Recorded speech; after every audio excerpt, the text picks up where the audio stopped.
Good evening. Welcome to our YouTube channel, your YouTube channel. Hope you're doing well tonight.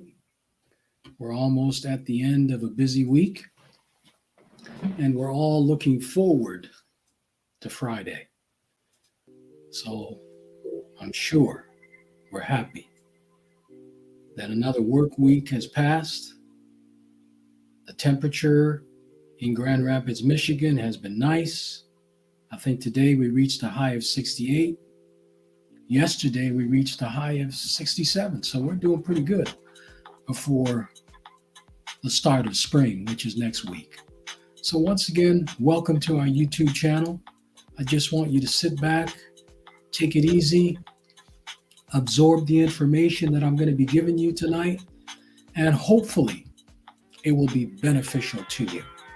We've already done our disclaimer, and know that I'm just here as a clinical counseling psychologist to provide psychoeducational material to the audience. So once again, welcome, and it's good to have you. Tonight, I want to talk about war.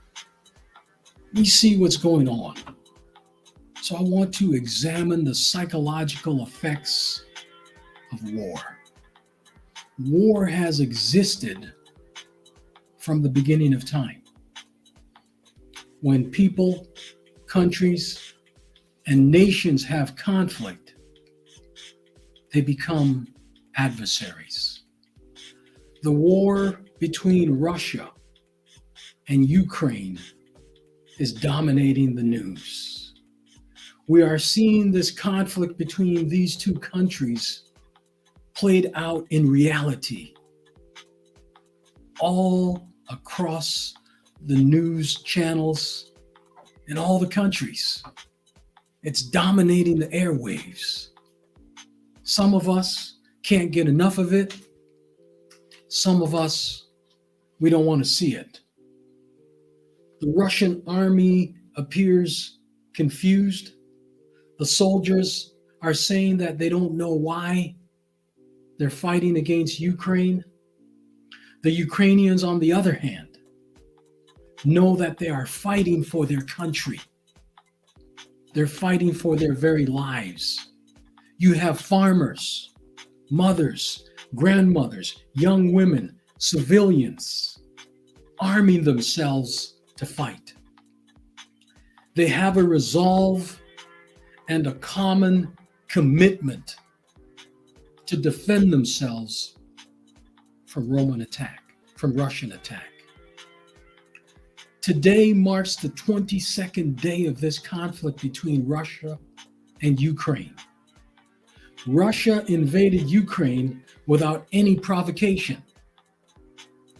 You have communism, dictatorship, totalitarianism versus democracy, freedom, and individual rights.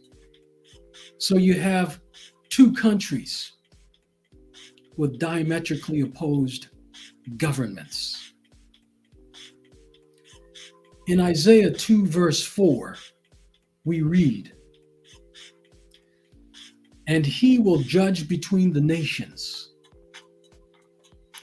and will render decisions for many peoples. And they will hammer their swords into plowshares and their spears into pruning hooks. Nation will not lift up sword against nation, and never again will they learn war." What does this scripture mean? What does it mean? Now here's the meaning. International conflict will still occur, but nations will no longer resolve them through warfare. Instead, they will submit to arbitration at Mount Zion, which will be the capital. The nations will flow to Zion, and Zion in the Bible is Jerusalem. And Jerusalem means the city of peace. So they will go to Zion, to Jerusalem, to receive a legal ruling concerning their disputes, with the result that warfare is no longer relevant, since all conflicts will be resolved by divine intervention, divine pronouncement. Now, many are probably saying, I wish that could happen right now, because it doesn't look like this conflict between Russia and Ukraine can be solved. Men yearn for peace, but they will not acknowledge the hopelessness of their own efforts to achieve it.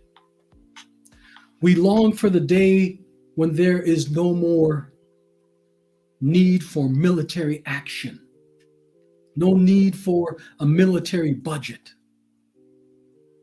when the money that goes for weapons and armies can go to schools, parks, and other amenities. 2 weeks ago, I was inundated with calls, texts, emails, messaging. Do you think there's going to be a third world war? And I said, no.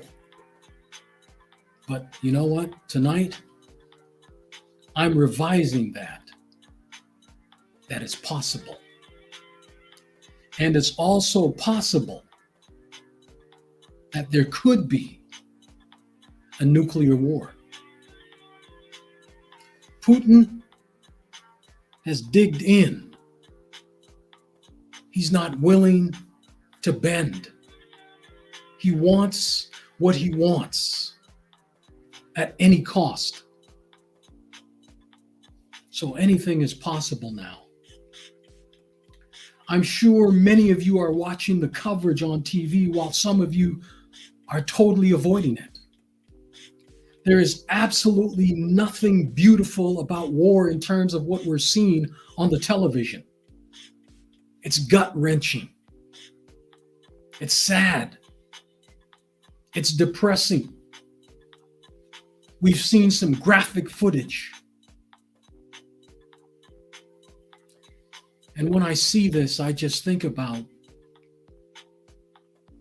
man's inhumanity to his fellow man.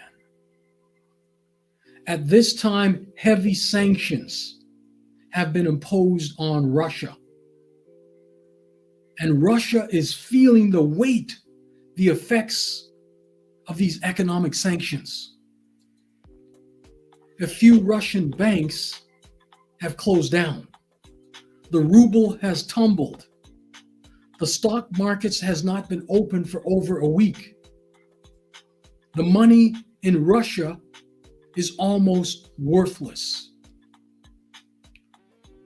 What I decided to do is I bought a stock on the Russian market over here in the US. And I just bought it just to see what the stock would do. Obviously, I was confident that it would tumble. And gradually that particular stock, which is a bank stock, has been falling since last week. The Russian stock market has not been open for over a week. So that should tell you something. The Russian economy is almost crippled. People are saying that the Russian army is out of food and out of fuel. That's why their march to Kiev has been slowed. They don't have enough fuel and food to invade Ukraine. It does appear that the sanctions are working, but remember that it's a process that takes time. Now, in the process of war, there's a number of factors that one must consider. First, can you win the war, especially in a decisive manner?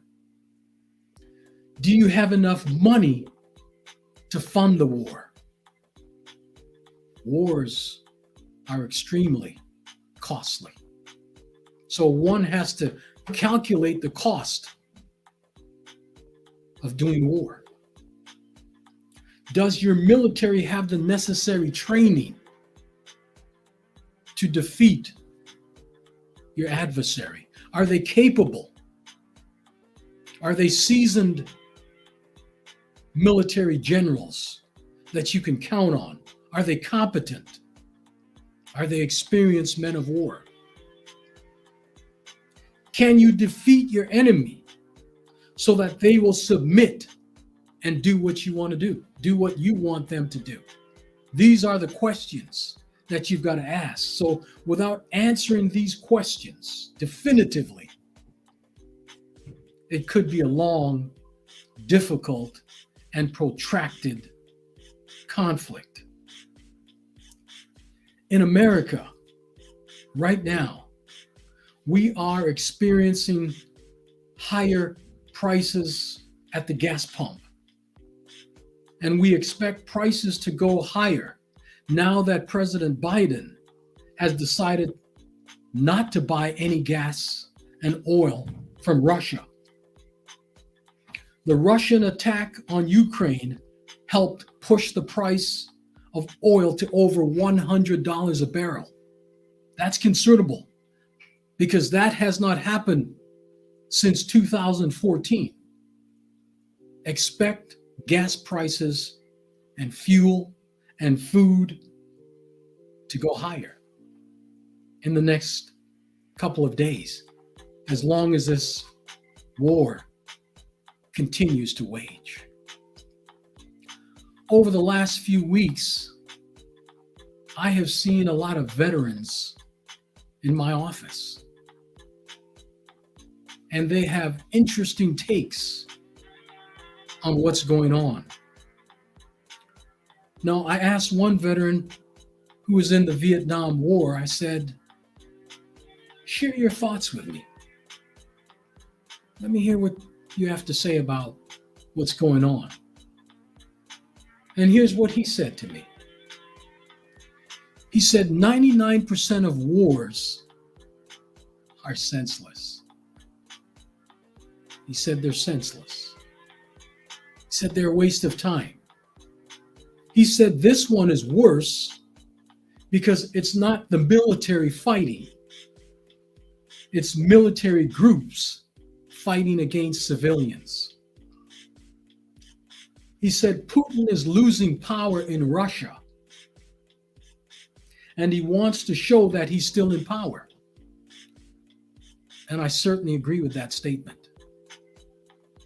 He wants to exert his power in the midst of this situation. He's fighting a country that's showing strong resistance, the veteran said. And he said Putin and Russia didn't foresee this. They thought that they were going to go in, and in a couple days, they're going to conquer Ukraine. He said that the Russian army seems ill-prepared for the fight. He said that this is a civilian war, and it's senseless.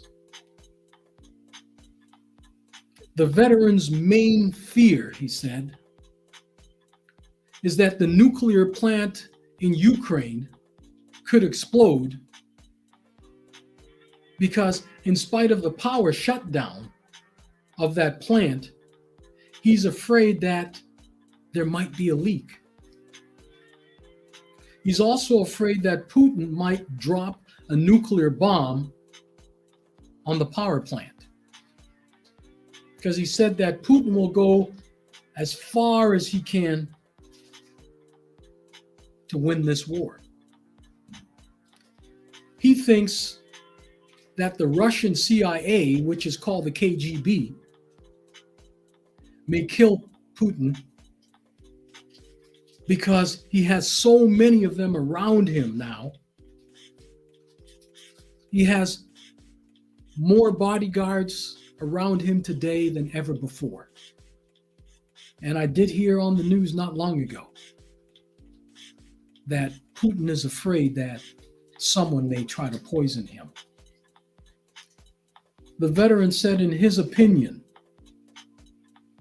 the Russian army doesn't have a sense of direction. And when you are directionless in a war, mistakes always happen.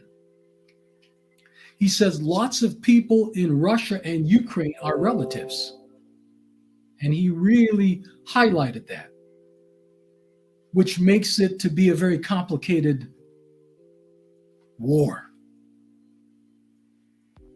Finally, he said, if President Zelensky can keep his people rallied, that's going to be too much for Russia.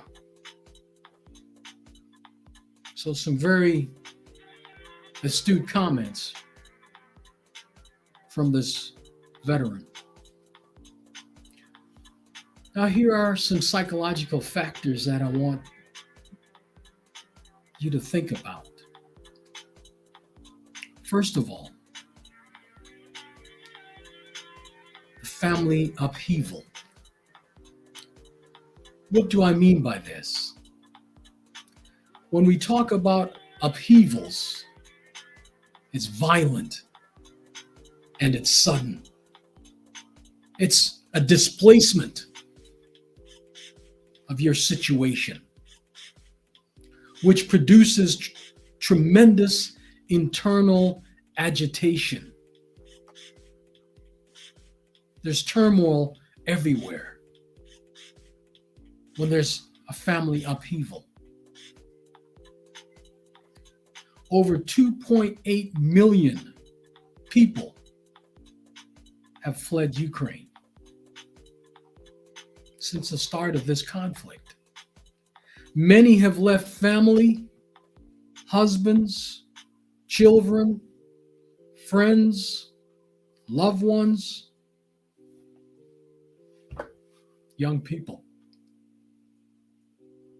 Just imagine leaving your home, your country, your personal belongings, a life and a culture that has been a part of your upbringing, a part of your foundation from the very beginning.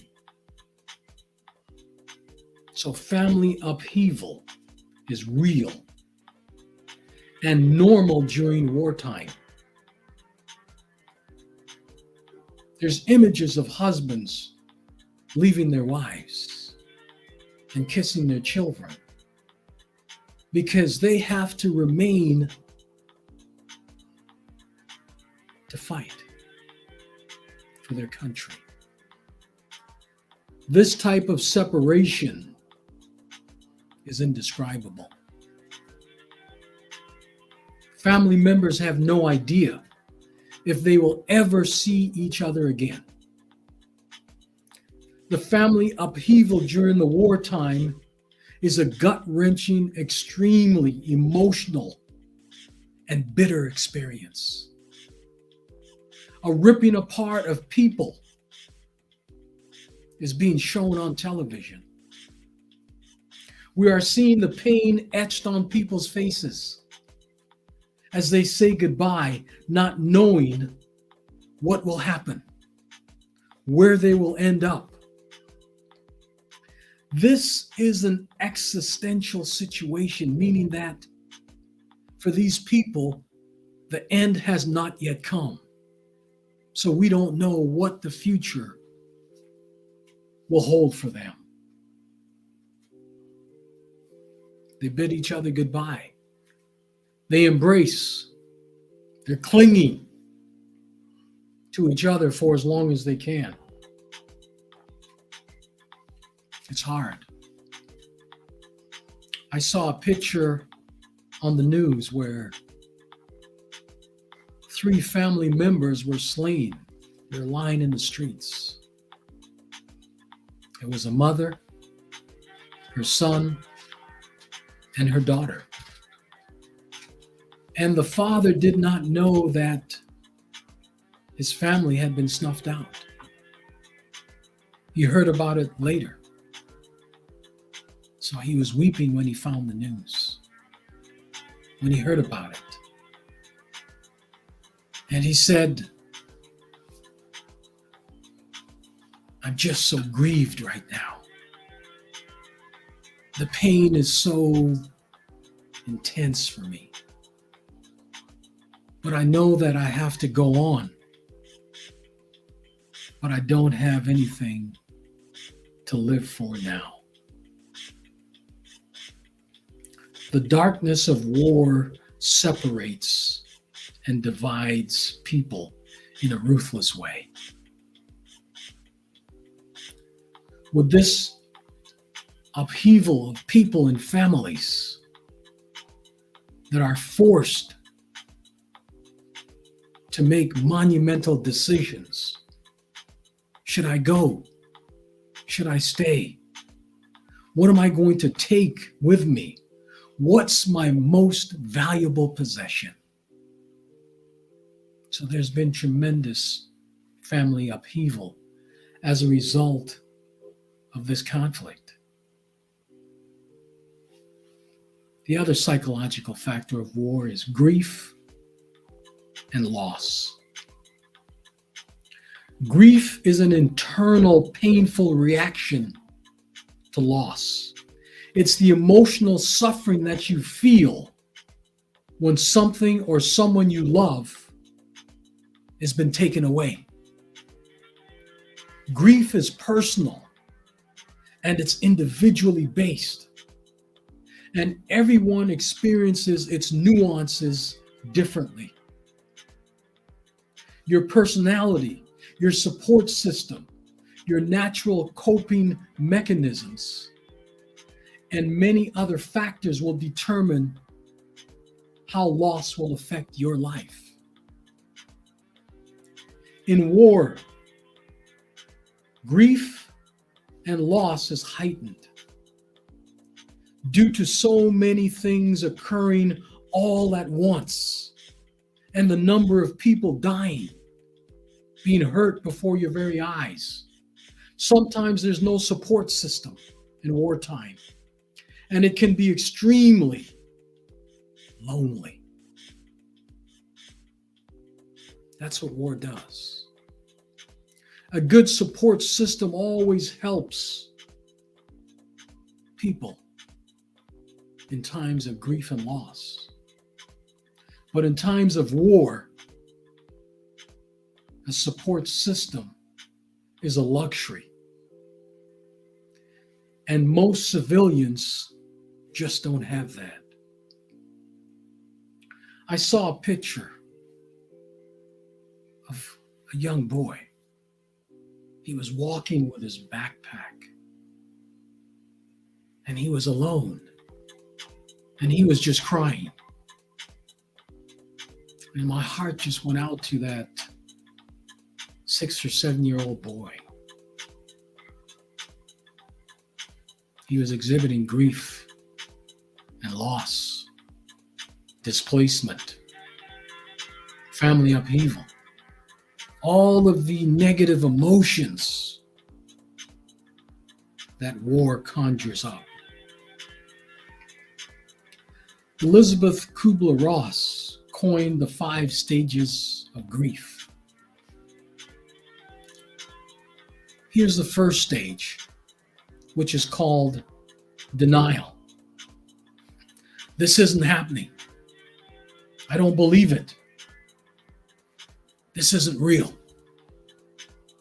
So you're in denial about what is taking place in reality. That's the first stage of grief, denial. The second stage is bargaining. If this will stop, I will do this. I will give this if the war will stop. So you begin to bargain. Whether you're bargaining with yourself, you're bargaining with your God, but stop this, and I will do this as a result. So that's bargaining. That's the second stage. The third stage of grief, anger. Why did this have to happen? I'm just really angry. I'm distraught. You want to kill. Because anger is a powerful emotion. And the research says that when we become so angry for a split second, we go temporarily insane. And that's why some people will say, I don't even remember picking up a gun and pulling the trigger. Because they're overcome with anger. So that's the third stage of grief. The fourth stage, depression.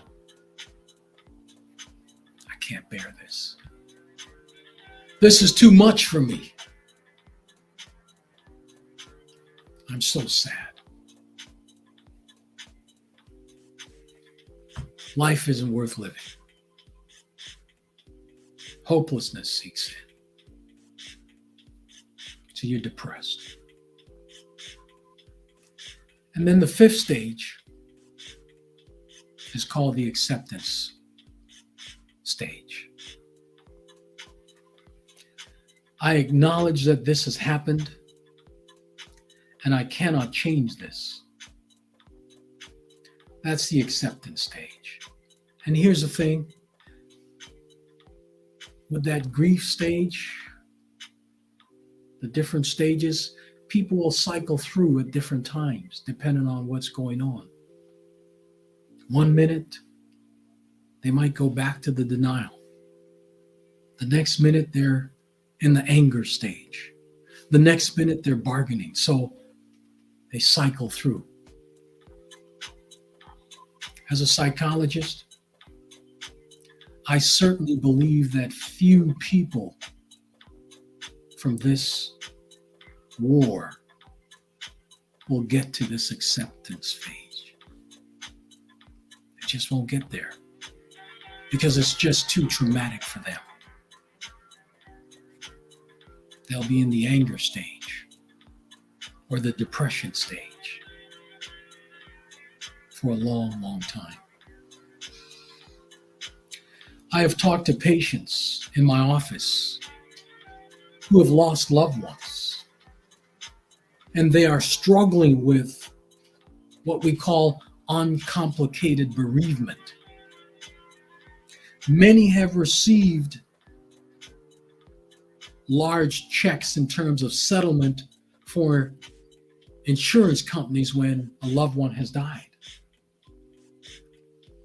But when you're dealing with uncomplicated bereavement, guess what?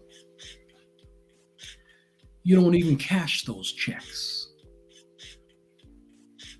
There's no interest in cashing the checks. Because then you would have to acknowledge that their loved one was really dead. And as long as you didn't cash the check, you've rationalized in your mind that their loved one is only worth so much money. If you get a check for $50,000, I've had patients tell me that they just can't cash the check. He couldn't cash it because that would mean that that was all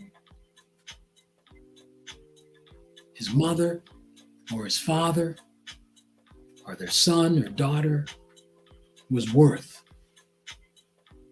when they knew that the value of that loved one was priceless.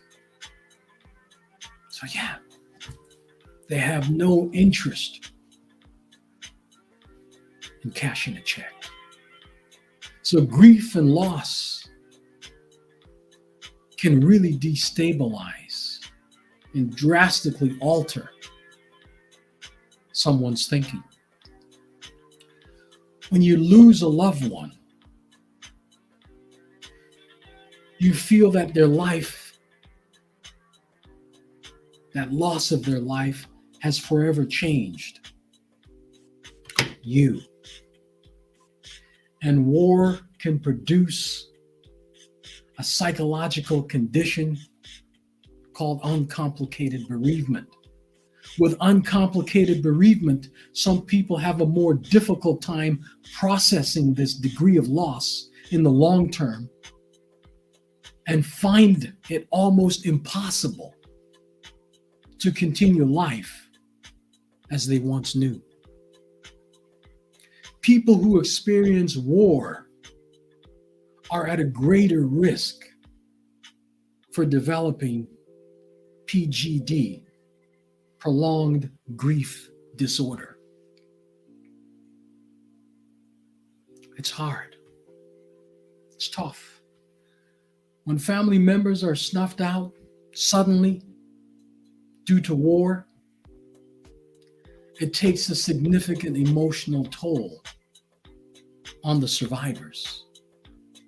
And when that loss is unexpected or sudden, it's worse. I want to touch on another psychological factor concerning war, and that's called an adjustment disorder. When people come to see psychologists, we have to render a diagnosis. The diagnosis can be anything, but it must be relevant to the person's situation. War would render an adjustment disorder diagnosis on people who have experienced the war or the conflict in their country. An adjustment disorder is a reaction to a stressful event.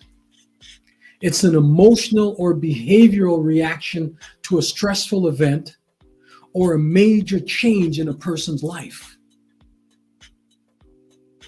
I assure you that everyone who has experienced this war, this conflict in Ukraine, can be diagnosed with AD, an adjustment disorder, right now, especially the children.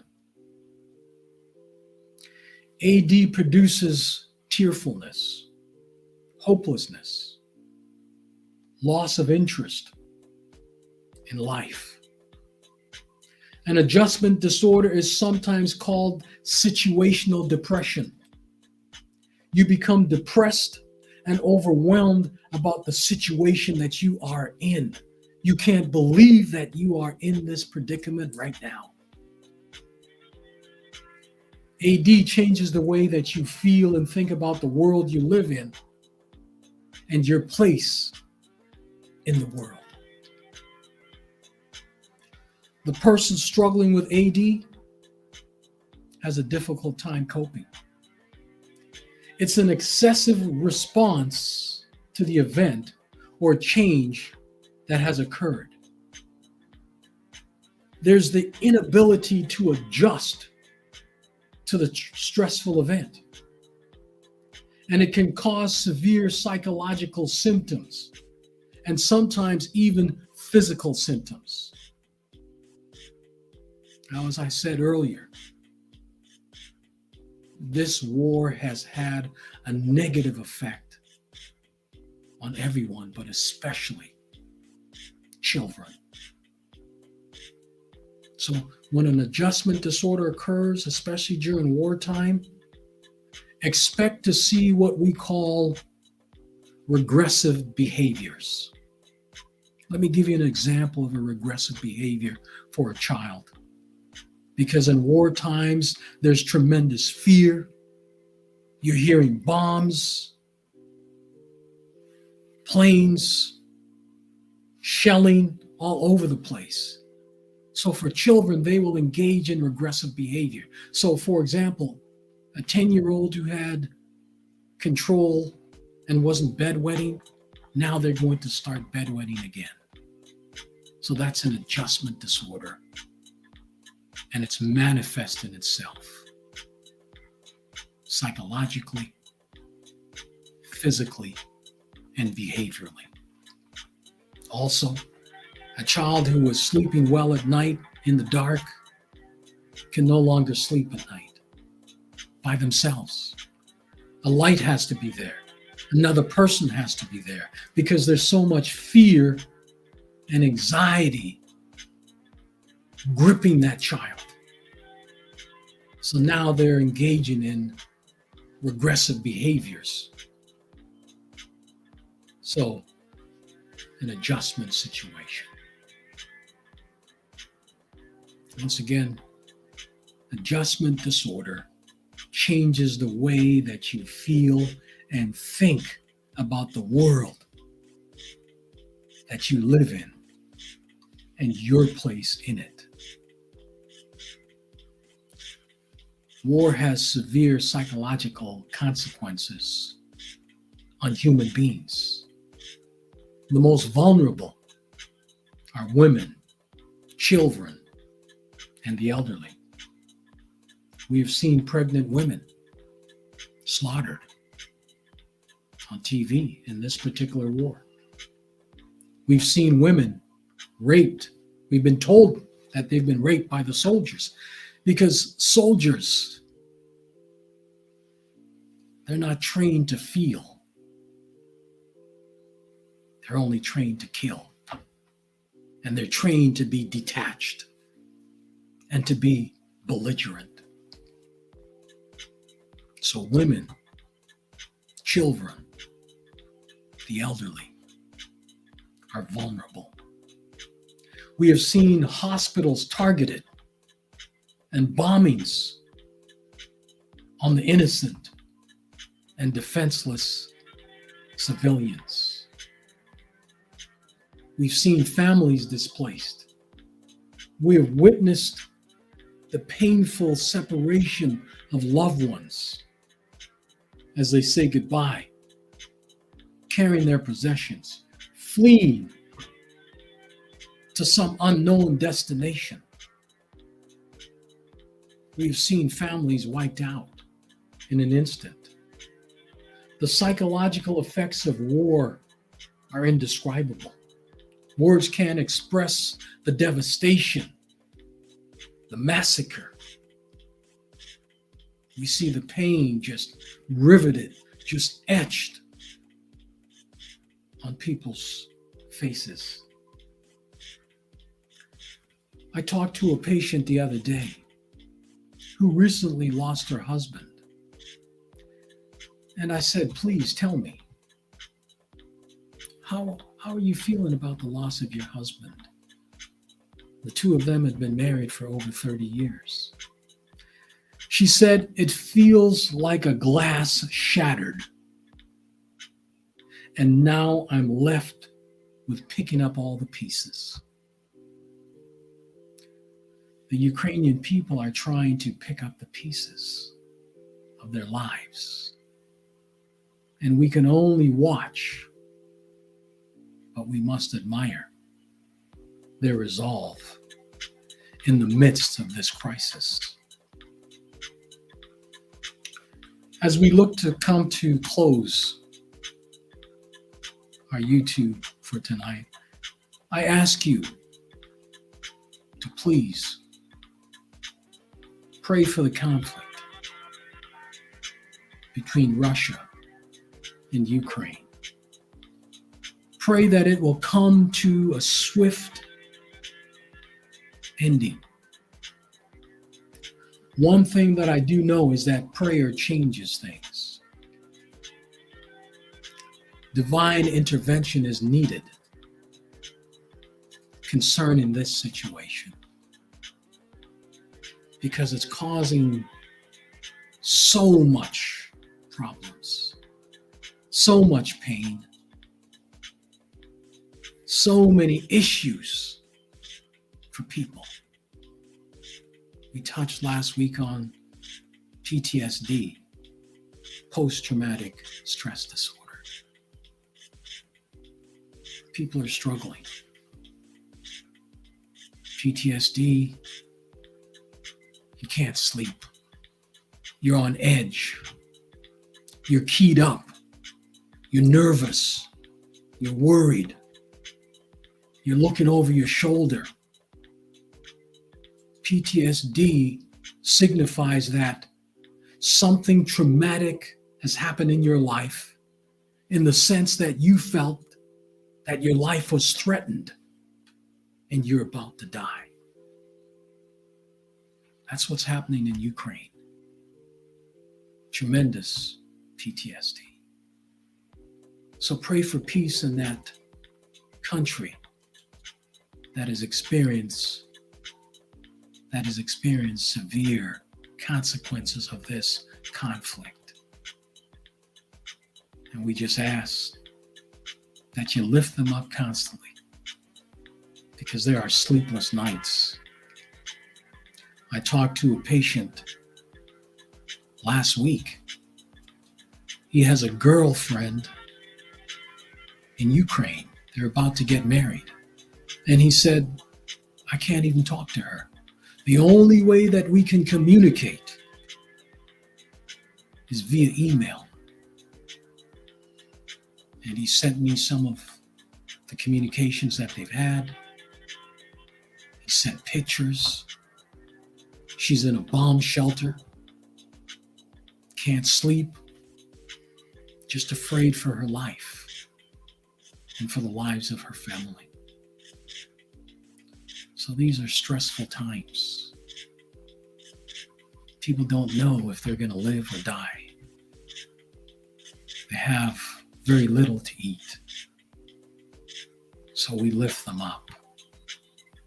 And I say, Slavo Ukraine, which means glory to Ukraine. As I close tonight, just remember that everyone you meet is fighting a battle that you know nothing about. Be kind, be gracious, be nice, and respectful. Always. Good night.